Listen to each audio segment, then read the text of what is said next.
Hello student, hope you are fit and fine at your home. Today we start computer class 4th, chapter number 1, Introduction to Computer. Before starting this chapter, just remind what you learned in the previous class. Introduction to computer, like you know about the input device, output device, processing and storage, है ना. ये सारी चीज़ें आपको पता है. मैं बस एक बार रिकॉल करा देती हूँ आपको. इनपुट डिवाइस क्या होते हैं, what is the input device. Just like your keyboard, mouse, ये फ्रिक्वेंटली हम यूज़ करते हैं. That is called your input device. और भी इनपुट डिवाइस के एग्जांपल हैं like joystick, light pen, microphone, scanner, touch pad. Yes, these are called the input device. And what is output device? Output device is your monitor, printer, projector, speaker. These are called the output device. And what is the processing and what is the storage? Processing, where your work is done, जहाँ पे आपका काम होता है, ठीक है, जहाँ पे काम होता रहता है उसको हम बोलते हैं प्रोसेसिंग. जस्ट लाइक ये सारे काम कहाँ होते हैं आपके CPU में. तो CPU क्या हो गया आपका processing device. Okay. And output जो हमें आता है वो हमें मॉनिटर पे शो होता है. स्टोरेज, जो हमारे डिवाइसेस होते हैं जहाँ जो हम वर्क करते हैं उसको हम स्टोर करके रखते हैं. स्टोर करके कहाँ रखते हैं, मेमोरी में, है ना. तो मेमोरी क्या हो गया इसका, स्टोरेज डिवाइस. जैसे most common example of the storage is pen drive. Pen drive के बारे में तो आप सभी को पता है ना. वैसे ही हमारा CD होता है, DVD, ब्लू रे, क्लाउड स्टोरेज, ऐसे ही. अब आगे हम इसके बारे में डिस्कस करेंगे इस चैप्टर में, ठीक है. ये जस्ट ओवरव्यू था कि इस चैप्टर में क्या क्या चीज़ें गिवन है. अब बात करते हैं कि अब इसमें करना क्या है, कंप्यूटर वर्क कैसे करता है. तो कंप्यूटर सिंपल वैसे ही वर्क करता है जैसे आप अपना एक पेंसिल शॉर्प करते हो, ठीक है. आपने एक पेंसिल लिया, ठीक है. अब इस पेंसिल को आपको लिखने से पहले शार्प करना है ना. तो पेंसिल क्या है, आपका डेटा है, ठीक है, रॉ है. अभी हम इससे लिखना स्टार्ट नहीं करेंगे जब तक हम इसको शार्प नहीं कर लेंगे. तो जब ये प्रोसेस होने के लिए शार्पनर में गया, फिर आप शार्प कर रहे हो ना, वहाँ पे हम शार्प करते हैं तो वहाँ पे प्रोसेसिंग होता रहता है शार्प करने का. और आउटपुट क्या मिलता है हमें, एक शार्प पेंसिल मिल जाती है. तो ये आपका आउटपुट हो गया, है ना. तो ये सारा काम हम अपने रियल लाइफ में करते हैं. वैसे ही एक और एग्जांपल लेते हैं. जैसे कि हमें टी प्रिपेयर करना है ना, चाय बनाना है. तो चाय बनाने के लिए हमें क्या क्या चीज़ें चाहिए होती हैं. Just like you need milk, sugar, tea leaves. ये सारी चीज़ें हम एक साथ रखते हैं. इसके बाद हम उसको बनाना स्टार्ट करते हैं. तो जब हम स्ट्रेनर से स्ट्रेन कर लेते हैं तो हमारे पास आउटपुट में क्या आ जाता है, चाय आ जाता है. तो ये सारी चीज़ें हमारी रॉ फैक्ट थी, लाइक शुगर, मिल्क. जब हमने उसको गैस पे रखा चाय बनाने के लिए तो वहाँ प्रोसेसिंग हो रहा है. जब स्ट्रेनर से स्ट्रेन कर लिया तो हमें क्या मिल गया, चाय मिल गया. तो चाय क्या हो गया, टी आपका जो प्रिपेयर हो गया, दैट इज़ योर आउटपुट. तो सेम यही वर्क हम अपने कंप्यूटर में भी करते हैं. हम इनपुट से इनपुट देते हैं. इनपुट देने का काम किसका होता है, कीबोर्ड से या माउस से, है ना. जो भी रॉ फैक्ट्स क्या हो गए, डेटा, जो नंबर्स, टेक्स्ट, ये सारी चीज़ें होती हैं. फिर प्रोसेसिंग होता है CPU के अंदर और लास्ट में हमें आउटपुट मिलता है, ठीक है. तो ऐसे ही हमारा कंप्यूटर भी वर्क करता है. Let's see in the chapter. A computer is made up of 4 types of device. Input device, processing device, output device and storage device. This is the picture which I explained earlier. Input device. You enter data and instruction into the computer by means of input device. The most commonly used input device are keyboard and mouse. This is keyboard and this is mouse. Some other example of input device are joystick, which we use in playing game, scanner, by which we put the picture in the computer, microphone, जिसे हम अपने voice record कर लेते हैं, touch pad, ठीक है, touch pad and light pen.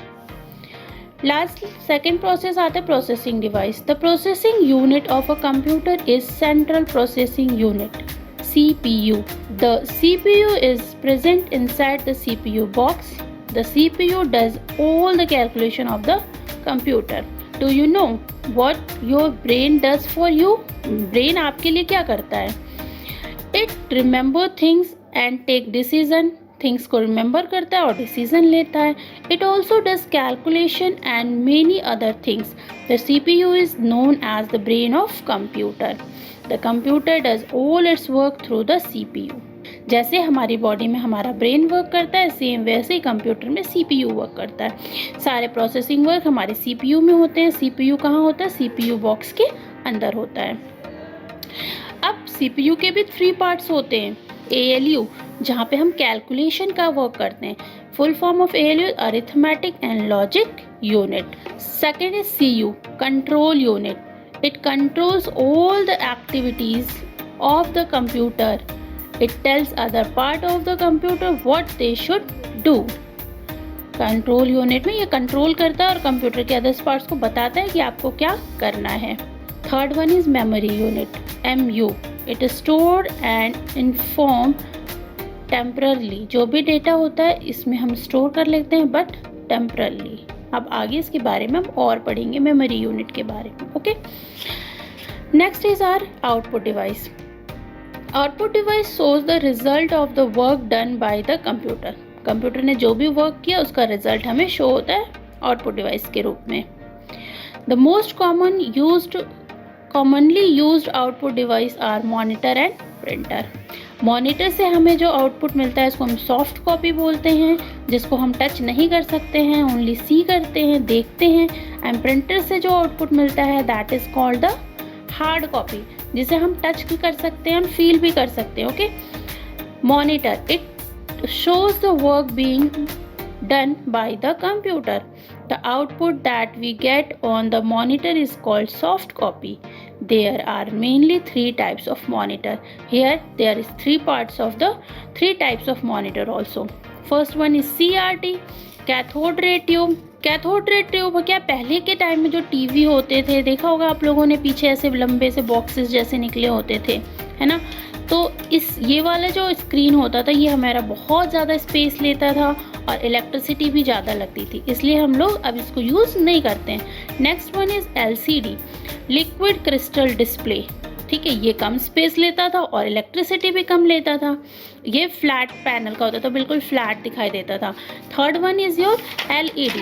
LED is light emitting diode. ये similar होता है LCD की तरह ही, सारे फंक्शन इसके सेम होते हैं, बट ये LCD से बेटर होता है, क्वालिटी में बेटर होता है. इसकी पिक्चर क्वालिटी LCD से ज़्यादा अच्छी होती है. Now second output device, printer. अभी हम मॉनिटर के बारे में पढ़ रहे थे. Now comes to printer. It helps you to take the output on the paper. The printed copy of the output is called hard copy.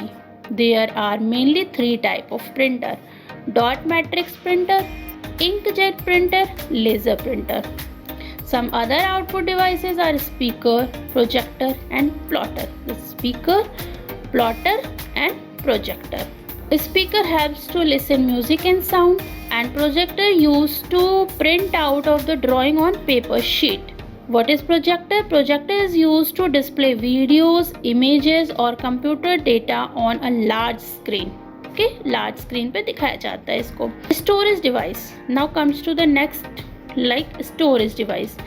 These devices are used to store data and information in the form of bit and byte in a computer. हम data को store करते हैं और information के form में. अब वो form किस में होता है? बिट्स या बाइट में होता है. Bit is smallest unit of data. Bit data की सबसे स्मॉलेस्ट यूनिट होती है. इसकी वैल्यू या तो 0 होगी या फिर 1. अब byte is group of 8 bit. Byte bit से बिगर होता है बिकॉज 8 बिट को मिला के 1 बाइट बनता है. ठीक है, 8 bit. It is the standard unit of the storage in a computer. Computer की स्टैंडर्ड यूनिट होती है बाइट. तो question asked from you like that, what is the standard unit of storage in a computer? That is byte. For example 10110111 is a byte representing data in a computer. Some of the other data storage unit are as given in the table. के table में given है. Like you see, 1 nibble is equal to 4 bits, 1 kilobyte KB 1024 bytes, 1 megabyte MB is equal to 1024 KB, 1 gigabyte GB is equal to 1024 MB, 1 terabyte TB, 1024 GB, 1 petabyte is equal to 1024 TB, 1 exabyte is equal to 1024 PB, 1 zettabyte ZB is equal to 1024 EB, 1 yottabyte YB is equal to 1024 ZB. Next part is your storage device and memory unit, which we discuss in the next part. Thank you.